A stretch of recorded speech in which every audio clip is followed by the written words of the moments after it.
जय हिंद everyone, welcome you all on Vivechana IAS. This is Vidyadhar Shukla और आज की क्लास में हम लोग डिस्कस करेंगे पंचायती राज इन हरियाणा।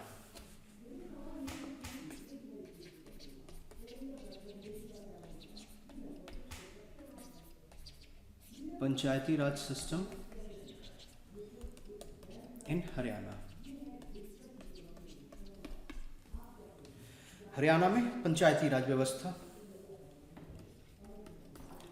हरियाणा के सभी एग्जाम्स के लिए काफी इंपॉर्टेंट है।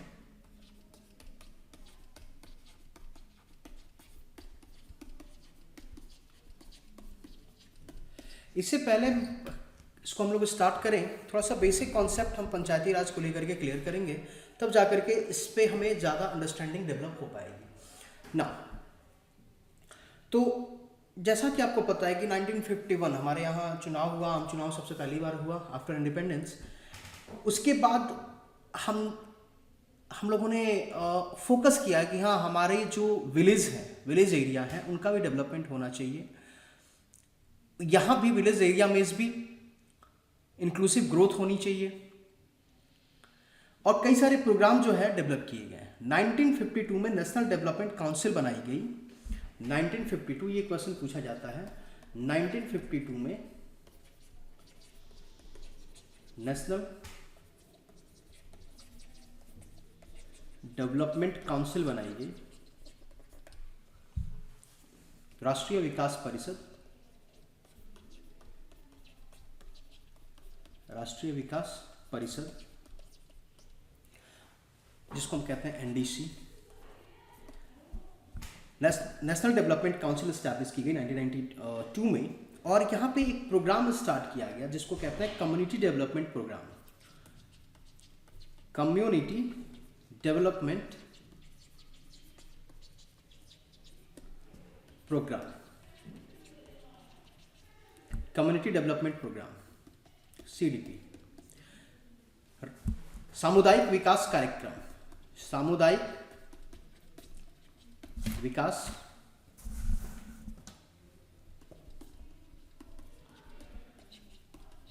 कार्यक्रम, ठीक। सामुदायिक विकास कार्यक्रम स्टार्ट की गई ताकि for the development of rural people. सामुदायिक विकास कार्यक्रम का जो उद्देश्य था, टू डेवलपमेंट ऑफ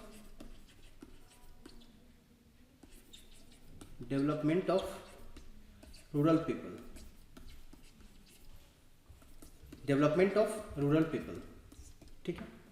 जो ग्रामीण क्षेत्र के लोग हैं उनके विकास के लिए सामुदायिक विकास कार्यक्रम स्टैब्लिश की गई, ठीक।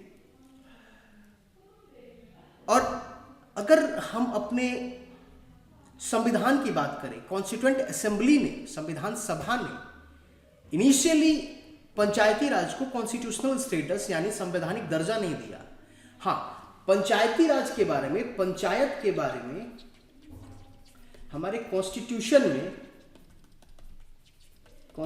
में इनिशियली मैं बात कर रहा हूं, इनिशियली का मतलब जब हमारा कॉन्स्टिट्यूशन फ्रेम हो रहा था, ठीक है। 1946-47 की मैं बात कर रहा हूं, यानी 1946 से लेकर के हम 50 की अगर बात करें, उस टाइम पे हम लोग जब कॉन्स्टिट्यूशन की फ्रेमिंग की जा रही थी, कॉन्स्टिट्यूशन ड्राफ्ट की जा रही थी, उस टाइम पे कॉन्स्टिट्यूशनल स्टेटस पंचायती राज इंस्टीट्यूशन को नहीं दी गई थी। लेकिन यहां पे आर्टिकल 40 जो कि डीपीएसपी का पार्ट है, क्योंकि गांधीयन फिलॉसफी है ग्राम स्वराज की, तो गांधी जी के आइडिया पे यहां पे आर्टिकल 40 में कहा गया था कि हमें पंचायत को एस्टैब्लिश करना चाहिए। We have to establish panchayat in every village level, हमें पंचायत की एस्टैब्लिशमेंट करनी चाहिए, ठीक है। और यहां पे इनको इतना पावर देना चाहिए ताकि जो पंचायत है वो as a self governance work कर सके, so that endow them power to act as a self governance, ठीक है, कि स्वशासन के तरीके से पंचायत जो है वर्क कर सके। लेकिन डीपीएसपी, ये किसका पार्ट है? DPSP, directive principle of state policy, जो कि इन नॉन जस्टिसिएबल है, ठीक है। नॉन जस्टिसिएबल का मतलब गैर न्यायोचित है। आप इसको, अगर कोई पंचायत को फॉलो नहीं करता है तो आप सुप्रीम कोर्ट में कोई केस फाइल नहीं कर सकते हैं या फिर किसी भी तरह की जुडिशियली जुडिशरी के पास आप नहीं जा सकते हैं। यानी ये on the description of state है कि आप स्टेट चाहे तो इसको फॉलो करें या नहीं चाहे तो ना करें, ठीक है। लेकिन अब ये रहा कि जैसे सामुदायिक विकास कार्यक्रम सीडीपी जब लाया गया तो सीडीपी का मकसद ही था कि ग्रामीण विकास करना, ठीक है। तो ग्रामीण विकास हो रहा है या नहीं हो रहा है, अब इसको जांच करने के लिए सबसे बड़ी जांच का विषय है कि क्या सीडीपी अपना वर्क कर रहा है या नहीं कर रहा है, ठीक है। तो सीडीपी को इन्वेस्टिगेट करने के लिए, रिव्यू करने के लिए एक कमिटी स्टैब्लिश की जाती है। फिर 1957 में एक कमिटी स्टैब्लिश की जा रही है। इंडियन गवर्नमेंट ने एक हाई लेवल कमिटी बनाई, हाई लेवल कमिटी स्टैब्लिश की, जिस कमिटी का नाम है बलवंत राय मेहता कमेटी। बलवंत राय मेहता कमेटी, बलवंत राय मेहता इसके हेड बने इस कमेटी के, बलवंत राय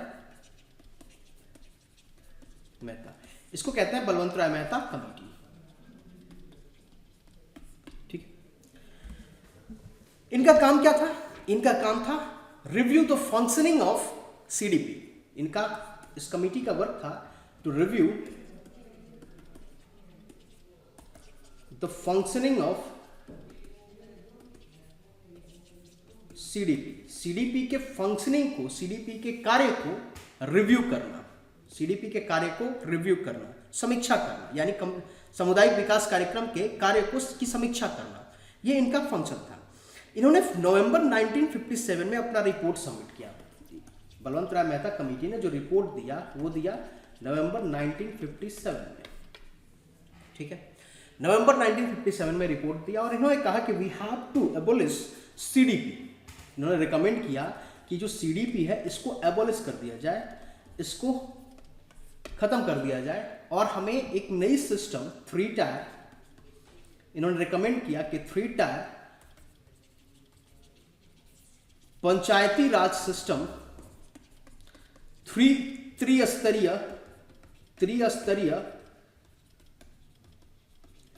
पंचायती राज व्यवस्था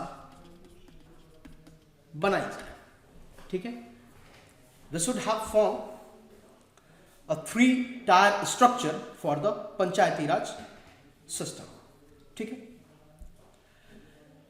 1958 जो रिकमेंडेशन था बलवंत राय मेहता कमेटी का, इसको एक्सेप्ट किया गया, ठीक है। और एक्सेप्ट करते हुए 2 अक्टूबर 1959 पंचायती राज स्टार्ट किया गया और पहला स्टेट जिसने पंचायती राज सिस्टम को स्टार्ट किया वो था राजस्थान, ठीक है। 2 अक्टूबर 1959 को 2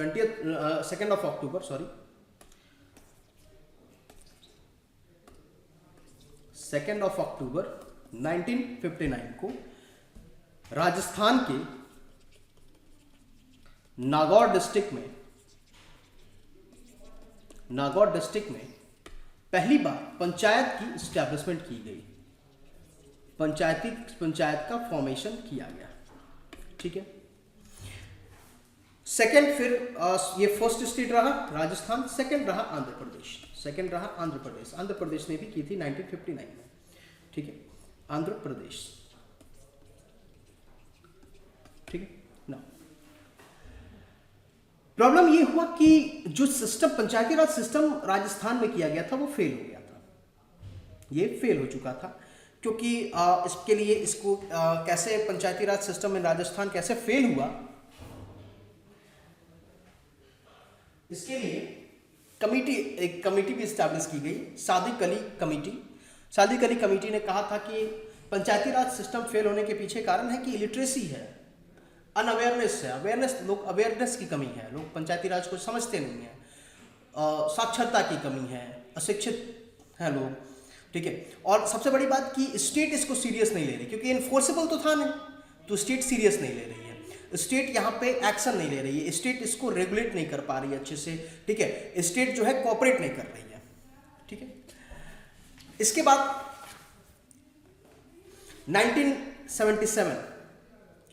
1977 में जनता पार्टी की गवर्नमेंट बनी और 1977 में जब जनता पार्टी की गवर्नमेंट बनी, अशोक मेहता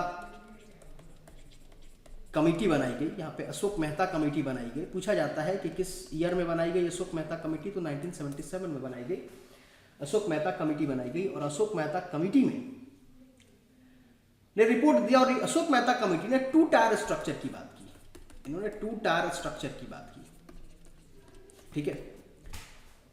इन्होंने कहा पंचायत लेवल और डिस्ट्रिक्ट लेवल, जो इंटरमीडिएट लेवल था उसको इन्होंने हटा दिया था। 2 टायर स्ट्रक्चर की बात करी, ठीक है।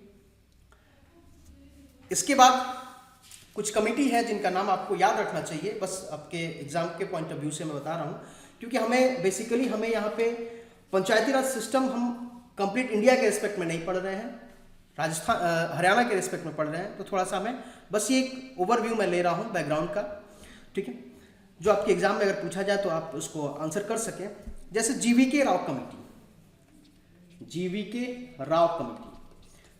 राव कमेटी जो थी ये भी पंचायती राज के लिए इस्टेब्लिश की गई थी 1985 में। कई बार मैच करने को दे देता है उनके ईयर से, 1985 में की गई थी। और यहाँ पे डिस्ट्रिक्ट डेवलपमेंट कमिश्नर की बात की गई थी कि इन्होंने, इनका रिकमेंडेशन था कि डिस्ट्रिक्ट डेवलपमेंट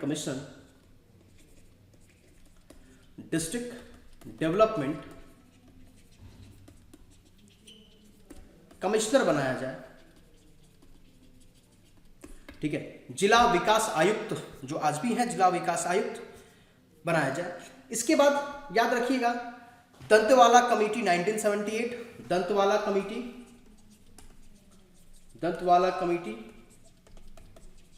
1978, दंतेवाला कमेटी। और दंतेवाला कमेटी फॉर ब्लॉक लेवल, ये ब्लॉक लेवल पे था, ब्लॉक लेवल के लिए बनाया गया था। इसके बाद हनुमंता राव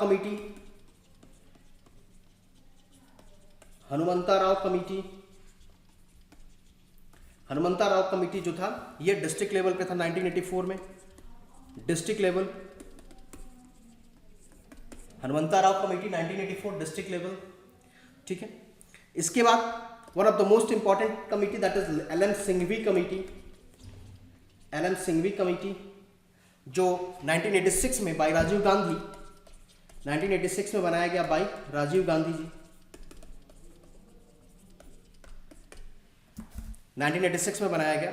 और 1986 में एल.एम. सिंघवी कमेटी ने कहा था कि टू प्रोवाइड कॉन्स्टिट्यूशनल स्टेट, उन्होंने कहा कि अगर हमें पंचायती राज को एक स्ट्रॉन्ग इंस्टीट्यूशन बनाना है और इन्फोर्स करना है हर एक पंचायत में, so you we have to provide a constitutional status to the panchayati raj institution, ठीक है। तो इन्होंने कहा कि रिकमेंड किया कि प्रोवाइड कॉन्स्टिट्यूशनल स्टेटस,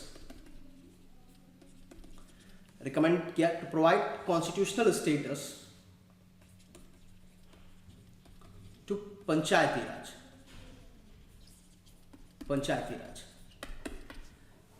राज सिस्टम को कॉन्स्टिट्यूशनल स्टेटस की रिकमेंडेशन इन्होंने कर दी, ठीक है। इनके अलावा पीके थंगन कमेटी, एक दो और कमेटी के नाम याद रखेंगे। पीके Thangan committee also associated with पंचायती राज। कई बार पूछ दिया जाता है कौन सी कमेटी है जो पंचायती राज से या लोकल गवर्नेंस से एसोसिएटेड नहीं है, तो 1988 में बनाया गया था। इसके बाद गैडगिल कमेटी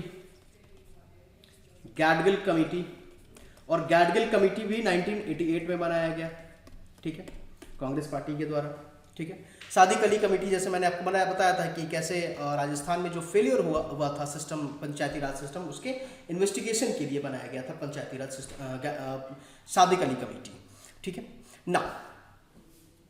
अब बात यह है कि 1992 में 73rd कॉन्स्टिट्यूशनल अमेंडमेंट के तहत 1992 में 73rd पीवी नरसिम्हा राव की गवर्नमेंट थी, पीवी नरसिम्हा राव की गवर्नमेंट थी, और उस टाइम पे 73rd constitutional amendment act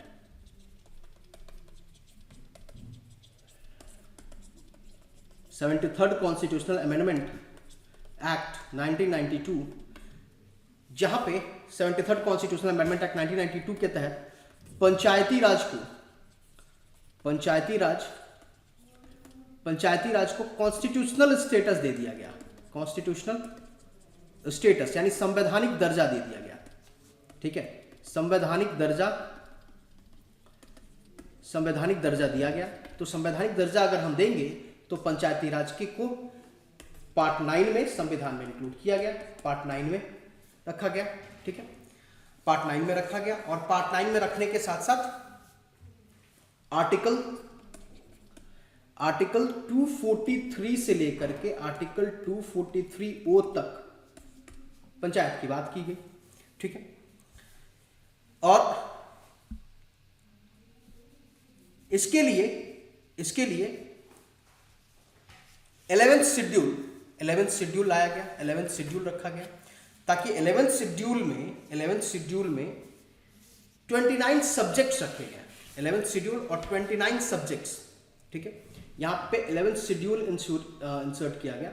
11th schedule के लिए पंचायती राज को 11th शेड्यूल में रखा गया और यहाँ पे 29 सब्जेक्ट रखे गए 11th शेड्यूल में। इस 29 सब्जेक्ट में पंचायती राज जो है वर्क कर सकता है। ठीक है, पंचायती राज जो है वर्क कर सकता है। अब यहाँ पे कुछ प्रोविजंस दिए गए कि पंचायती राज व्यवस्था जो होगी 3 टायर सिस्टम होगी। ऑल तो मैं आपको बता दूं कुछ ऐसी सरकारें हैं जो 2 टायर सिस्टम, 4 टायर सिस्टम भी यूज करती हैं। नॉर्मली 3 टायर सिस्टम की यहाँ पे बात की गई। एक ग्राम पंचायत विलेज लेवल पे, ये सबसे बेसिक यूनिट है विलेज लेवल पे। ठीक है, इसके बाद ब्लॉक पंचायत, जिसको हम पंचायत समिति भी कहते हैं, ये इंटरमीडिएट लेवल, ब्लॉक लेवल पे है, इंटरमीडिएट लेवल। और सबसे टॉप लेवल पे पंचायत समिति में अगर कुछ है तो वो है जिला परिषद। सबसे टॉप लेवल पे सबसे apex body in the panchayati Raj system जिला परिषद। ठीक है, जिला परिषद। अब देखिए, पंचायती राज सिस्टम में जो हेड होता है उसको विलेज हेड या फिर हम यूं कहें विलेज हेड या फिर हम मुखिया कहते हैं, प्रधान कहते हैं। मुखिया या प्रधान, कहीं कहीं पे सरपंच भी कहा जाता है। इंटरमीडिएट लेवल पे खंड प्रमुख होते हैं, जिसको इसके हेड होते हैं, खंड प्रमुख होते हैं, उप प्रमुख होते हैं, और जो इनके मेंबर होते हैं उनको पंचायत समिति सदस्य कहा जाता है। जिला परिषद में भी जिला परिषद सदस्य होते हैं।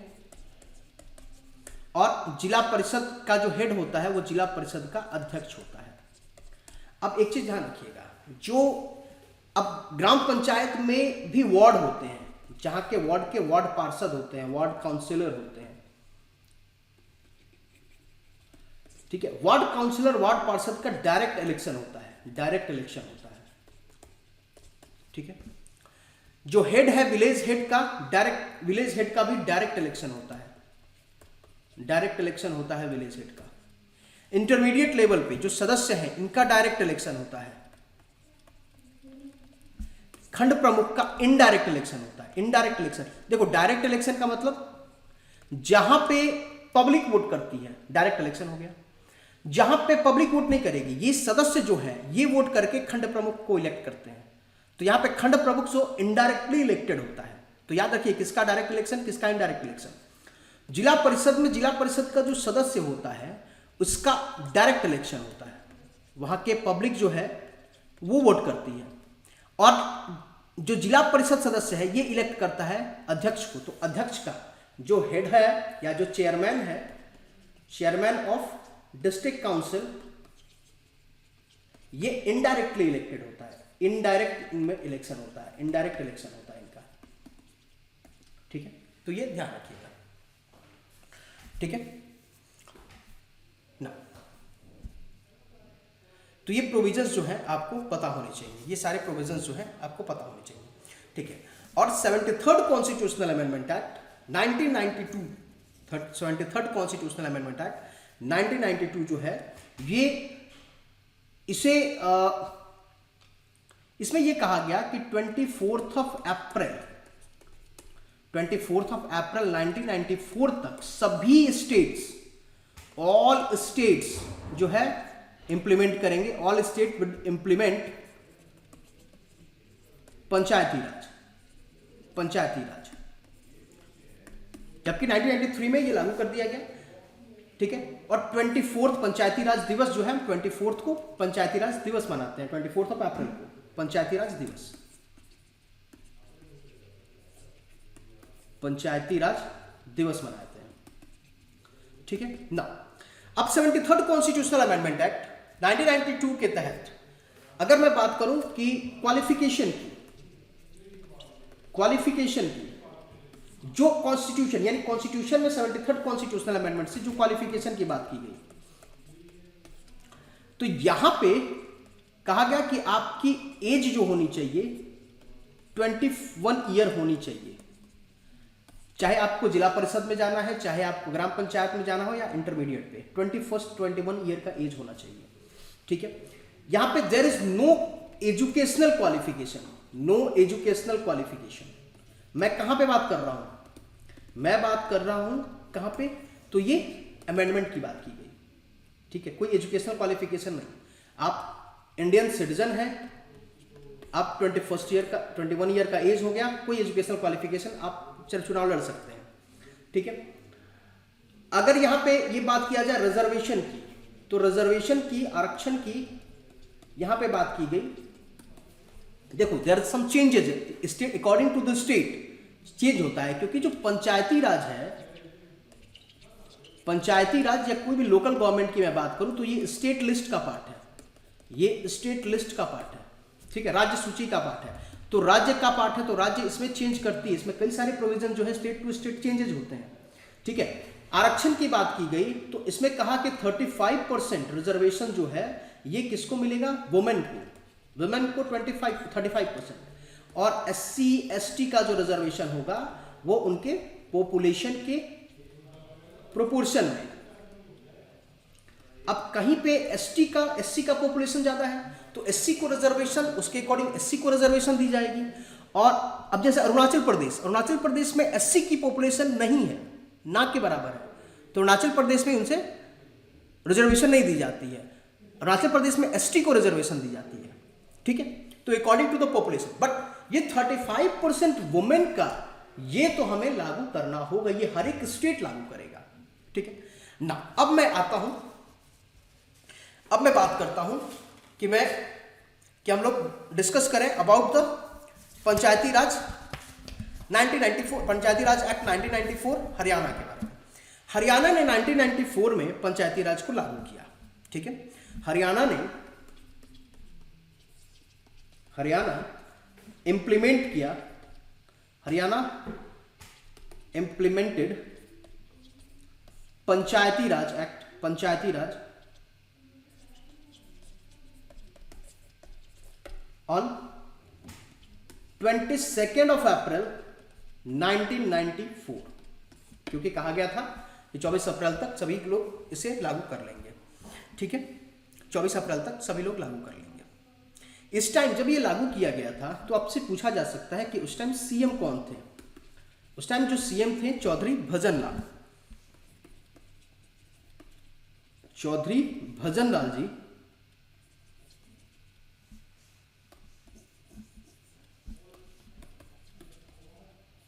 चौधरी भजन लाल जी जो थे ये इस टाइम पे सीएम रहे, ठीक है। 3 स्ट्रक्चर, यहां भी 3 स्ट्रक्चर है, 3 स्ट्रक्चर है, 3 टायर सिस्टम है, 3 टायर सिस्टम है। कहां पे, हरियाणा में पंचायती राज में 3 टायर सिस्टम है। एक है आपका ग्राम पंचायत लेवल पे सबसे बेसिक यूनिट ग्राम पंचायत, और ग्राम पंचायत का जो हेड होता है, अब देखो ग्राम पंचायत को हरियाणा पंचायती राज एक्ट सेक्शन 7 में लिखा गया है, सेक्शन 7 में, धारा 7 में, सेक्शन 7 में लिखा गया है। विलेज लेवल पे जो इनके हेड होते हैं हम उनको कहते हैं, हेड को कहते हैं सरपंच, ठीक है, सरपंच, ठीक है। इंटरमीडिएट लेवल पे मैं बात करूं, इंटरमीडिएट लेवल पे तो यहां पे है पंचायत समिति, पंचायत समिति में होते हैं खंड प्रमुख, जैसे मैंने आपको पहले भी मैं इस पे चर्चा कर चुका हूं, खंड प्रमुख, ठीक है। पंचायत समिति जो है सेक्शन 55 में, धारा 55 में बात की गई है। ठीक है, उसके बाद मैं बात करूं जिला परिषद। जिला परिषद तो जिला परिषद में होते हैं जिला परिषद अध्यक्ष, जिला परिषद सदस्य। ठीक है, जो जिला परिषद जो है, जिला परिषद बात की गई है, जिला परिषद जो है ये सेक्शन 117 में बात की गई है। ठीक है, ठीक है ना। अब एक चीज आप देखिएगा,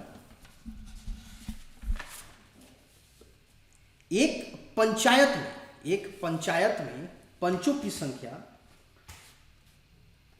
जो पंचों की संख्या कहां पे, एक पंचायत में कितनी होती है, 5 होती है, 5 पंच होते हैं। ठीक है, ठीक है। 1971 में 1971 में चौधरी बंसीलाल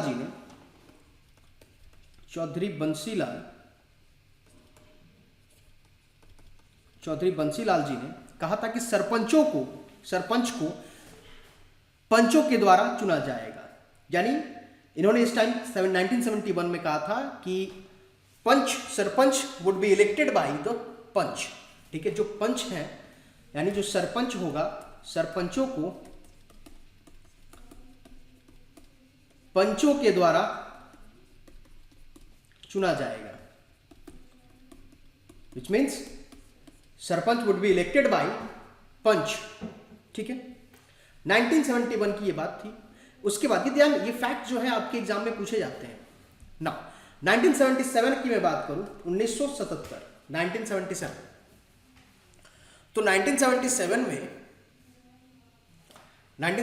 में Chaudhary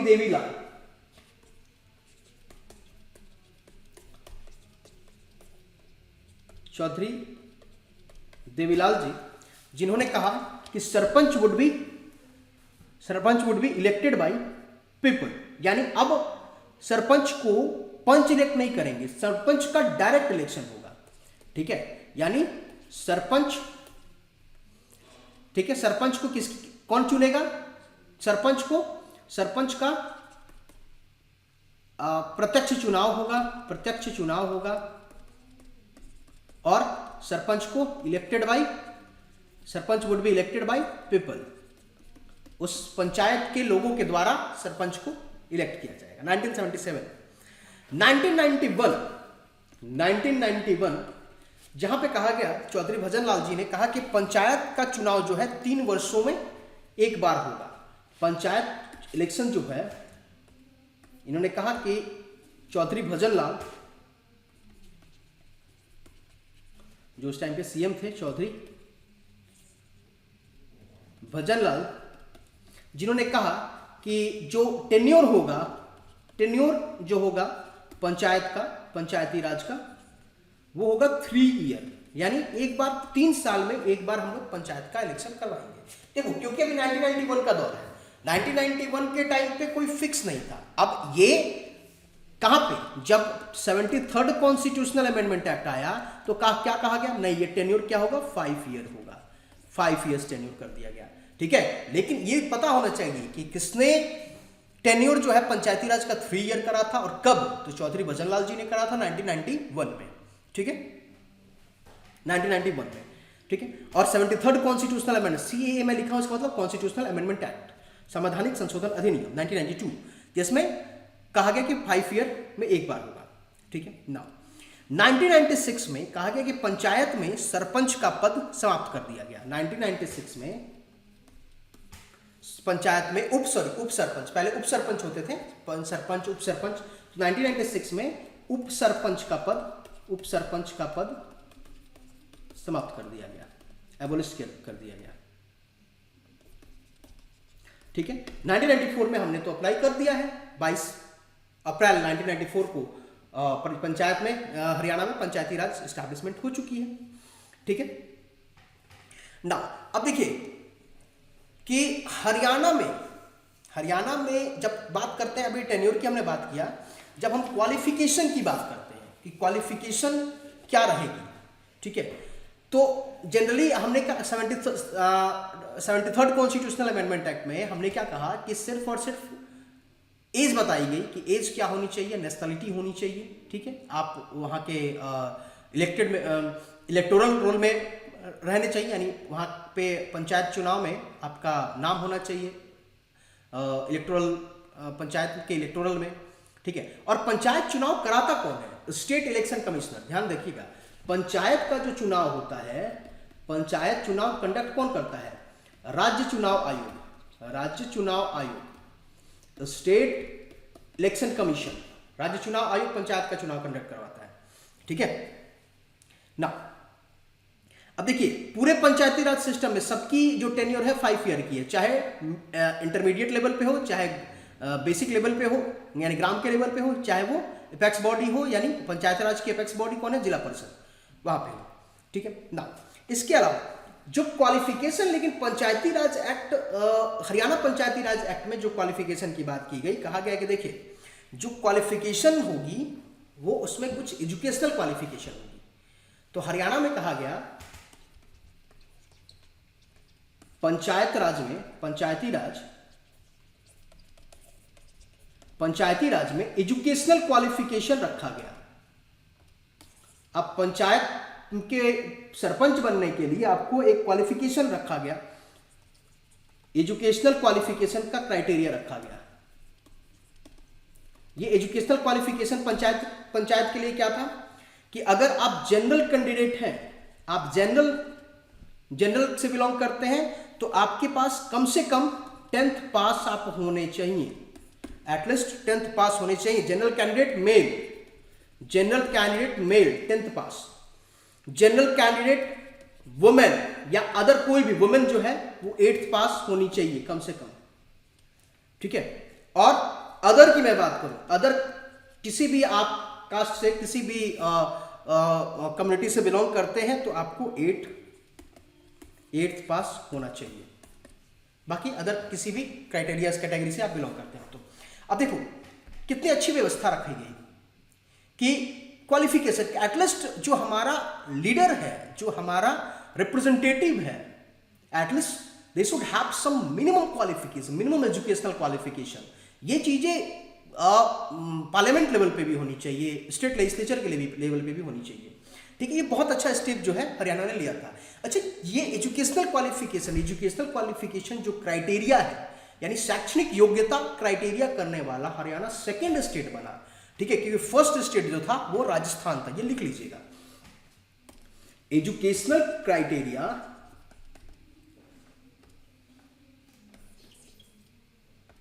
Haryana became the second state to implement educational qualification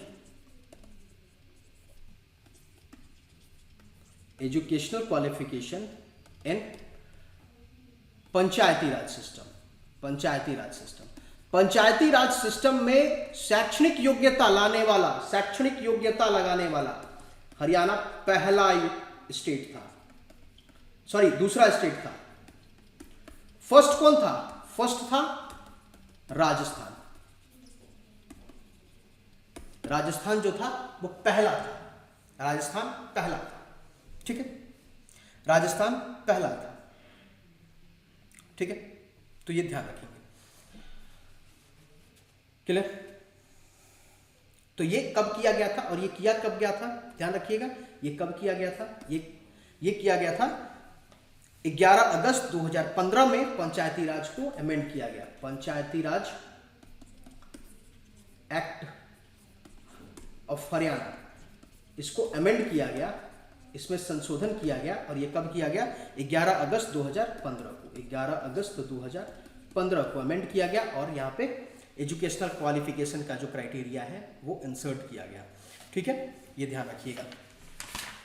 now next मैं बात करूं तो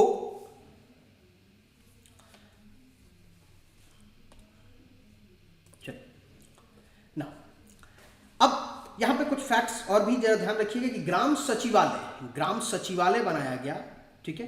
अच्छा, जो हरियाणा में इलेक्शन हुआ, पहली बार हरियाणा पहला स्टेट है, Haryana become the first state, Haryana become the first state, Haryana became the first state that use EVM in their Panchayati Raj election. Panchayat चुनाव में हरियाणा पहला स्टेट बना जिसने ईवीएम का इस्तेमाल किया, ईवीएम से वोटिंग कराई। ठीक है, ईवीएम से वोटिंग कराई। ठीक है, तो ये बहुत इंटरेस्टिंग फैक्ट है, ये आपको ध्यान रखना चाहिए, आपके एग्जाम में पूछा जाएगा। ठीक है, इसके अलावा ग्राम सचिवालय बनाने में ग्राम सचिवालय बनाया गया, ग्राम सचिवालय यानी विलेज सेक्रेटरीट बनाया गया, विलेज सेक्रेटरीट बनाया गया। तो ये पहली बार बनाया गया, ये पहला विलेज था, विलेज सेक्रेटरीट बनाने वाला फर्स्ट विलेज जो था वो था हैबतपुर। ये पूछा गया क्वेश्चन है, हैबतपुर जो कि जिंद में है, जिंद डिस्ट्रिक्ट में है हैबतपुर।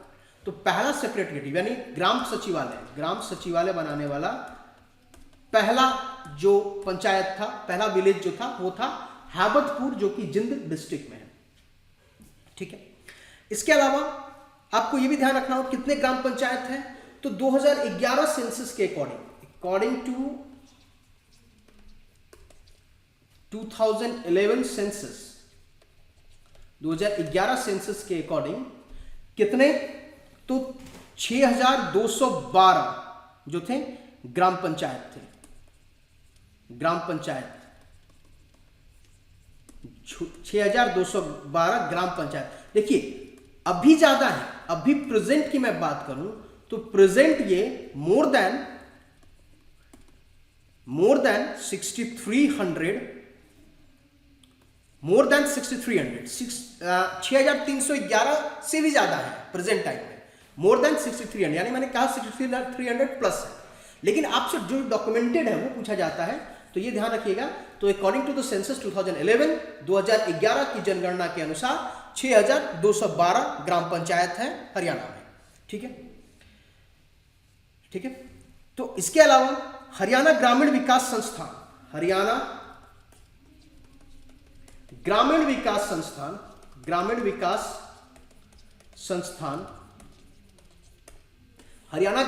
संस्थान बनाया गया, पहली बार बनाया गया था 1990 में ही ये बनाया गया था, 1990 में बनाया गया था। और ये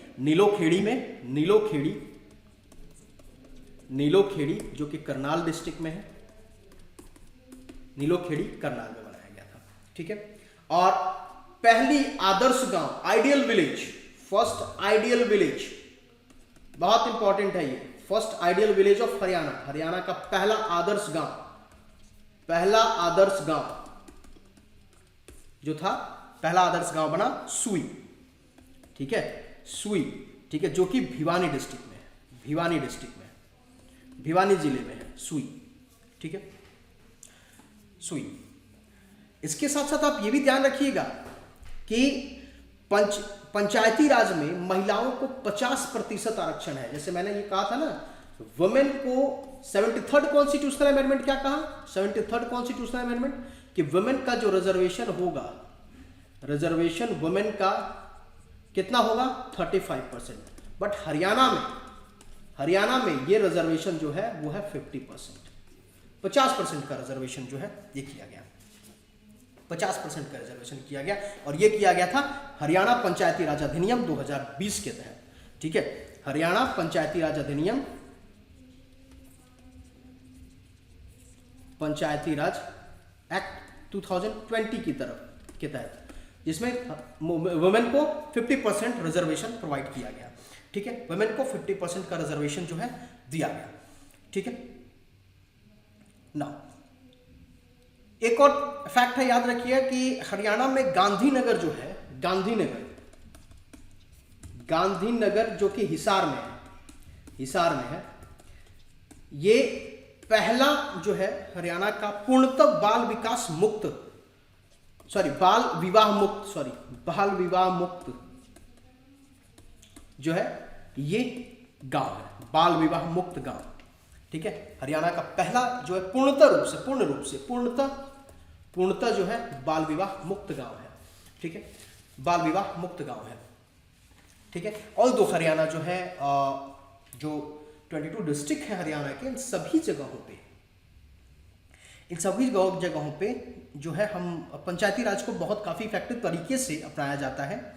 अगर मैं कहूँ कि हरियाणा में जैसे मैंने कहा कि 22 अप्रैल 1994 को लागू किया गया, हरियाणा में सबसे अधिक गांव और पंचायत किस डिस्ट्रिक्ट में है, तो हरियाणा में मोस्ट विलेज एंड पंचायत, सर्वाधिक गांव और पंचायत ये है यमुनानगर में, यमुनानगर। ठीक है, यमुनानगर में है। ठीक, जहां पे गांवों की बात करूं तो अप्रोक्स 363 गांव है, और पंचायत की मैं बात करूं तो पंचायत लगभग जो है ये पंचायत 629 है। ठीक है, एक बार भी आप भी सर्च कर लेंगे, 629 है जो पंचायत है, और 636 जो है गांव है। यहाँ पे सबसे सर्वाधिक गांव और पंचायत वाला जो जिला है वो है यमुनानगर। ठीक है, लिस्ट विलेज की मैं बात करूं, लिस्ट विलेज सबसे कम गांव जो है, सबसे कम गांव वाला जो जिला है वो है रोहतक, जहां पे 143 गांव है। ठीक है, इसके अलावा मैं बात करूं लिस्ट पंचायत की, लिस्ट पंचायत जो है सबसे कम